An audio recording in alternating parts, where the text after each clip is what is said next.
Assalamualaikum warahmatullahi wabarakatuh. Okay, students, it's time for us to discuss further material, and today we are going to have main idea of our today's material. Okay, to have a good paragraph, you need only one main idea. Dan bahkan paragraf yang bagus itu hanya satu main idea dalam setiap paragrafnya.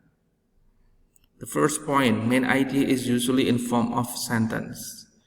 Biasanya main idea itu ditulis dalam bentuk kalimat. Berbeda dengan themes atau topics dalam teks yang biasanya berupa frasa benda, maka main idea itu biasanya ditulis dalam bentuk sentence atau kalimat. It is the core of the paragraph. Ini adalah inti dari paragraf. Jadi ini adalah hal yang dikembangkan melalui supporting sentences untuk menjadi paragraf yang utuh. Kemudian poin yang ketiga, the main sentence is usually put in the beginning of the paragraph. Ketika kalian membaca ataupun ketika kalian menulis, lebih mudah jika kalian menulis itu dengan meletakkan main idea, dengan menuliskan kalimat pertama itu merupakan main idea-nya. Dan begitu juga biasanya dalam teks-teks yang kalian baca, itu mostly main idea ada di kalimat pertama, walaupun itu tidak merupakan keharusan. But it will be easier for you to make a paragraph by putting the main idea in the first sentence in the paragraph. So what are the common mistakes that actually most students do? Yang pertama adalah student has more than one main idea in the paragraph. Tulisannya itu mempunyai lebih dari satu main idea di satu paragraf. Berarti paragraf tersebut punya 2 atau 3 atau lebih main idea. Kemudian the paragraph has no main idea atau too complicated. Paragrafnya itu kalau dibaca atau kalau Anda setelah menulis Anda baca, itu kayaknya kok tidak spesifik membicarakan tentang satu main idea khusus, because it is too complicated. Next, good grammar is not guaranteed to have good paragraph. Kalau kalian punya grammar yang bagus, kemudian kalian mengira bahwa tulisan kalian bagus juga, belum tentu seperti itu. Karena writing itu butuh proses untuk mempelajarinya. Mungkin grammar akan berpengaruh positif, tetapi tidak merupakan jaminan bagi kalian untuk bisa menulis dengan baik. Kemudian fluent speaker is not guaranteed to be a good writer. Ini juga menarik. Kalau kalian bisa berbicara dengan lancar, dengan sangat fasih dalam bahasa Inggris, kemudian kalian menganggap bahwa kalian juga punya tulisan yang bagus dalam bahasa Inggris, itu juga bukan merupakan jaminan. Writing and speaking is somehow quite different. Bagi kalian yang pintar ngomong belum tentu pintar writing. Bagi kalian yang tidak bisa ngomong atau tidak pintar ngomong belum tentu juga susah untuk bisa mempunyai writing skill yang bagus.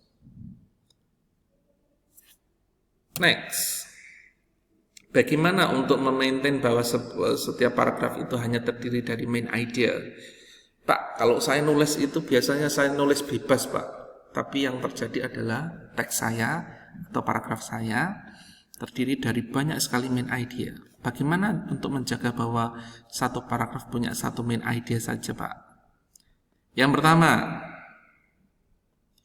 add supporting sentences.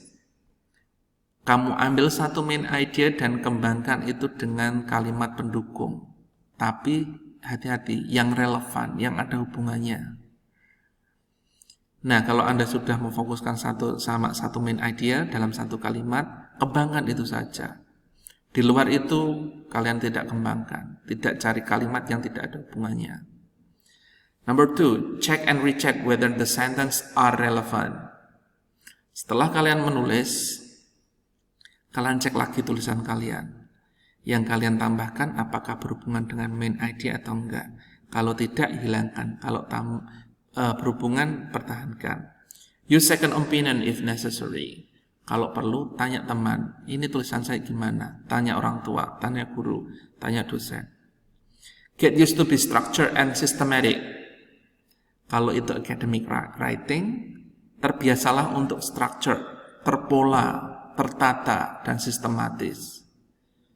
Jadi untuk menjadikan tulisanmu terpola dan sistematis itu akan membantu untuk meningkatkan academic writing kalian. Jadi academic writing agak berbeda dengan creative writing when you write a story or novels dan seterusnya, beda. Kemudian terakhir, there is no such word flows for beginner in writing. Saya menulis itu mengalir saja Pak, apa yang saya pikirkan saya tulis. It doesn't work.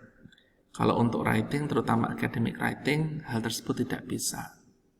Orang mungkin akan menulis dengan baik, tetapi ketika dicek, main idenya bisa jadi banyak banget. Kemudian yang kamu tambahkan bukan supporting sentence. Intinya, kalian tidak bisa untuk memaksakan flow tadi, bahwa menulis itu mengalir saja Pak. No, you cannot do that way. Itu harus direncanakan di awal. Kemudian, the simple tips. Bagaimana simple tipsnya supaya menulisnya terstruktur dan sistematis. Yang pertama adalah make outlines. Yang saya contohkan di sini adalah pengembangan dari setiap paragraf. Paragraf 1 ngomongin tentang definition of education. Itu saja yang dijelaskan. Paragraf kedua ngomongin tentang the importance of education. Nah, itu saja yang diterangkan. Paragraf ketiga, current issue of education in Indonesia. Itu saja yang diterangkan. Jadi katakanlah saya mau membuat 3 paragraf, itu yang saya kembangkan. Dan tidak boleh overlapping.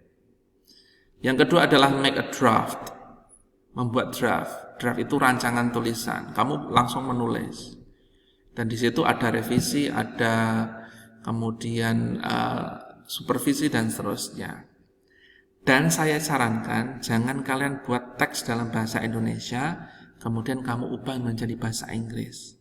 Kenapa seperti itu tidak saya sarankan? Karena kamu akan terbiasa untuk menerjemahkan, bukan menulis. Kalau yang terjadi adalah kamu membuat teks lengkap dalam bahasa Indonesia, kamu terjemahkan ke dalam bahasa Inggris, you are learning to be an translator. Kamu terlatih untuk menjadi penerjemah, bukan writer, bukan penulis. Jadi hindari seperti itu, langsung menulis dalam bentuk bahasa Inggrisnya saja dengan bantuan outlines atau menggunakan draft. Okay, that's all. Thank you. Assalamualaikum warahmatullahi wabarakatuh.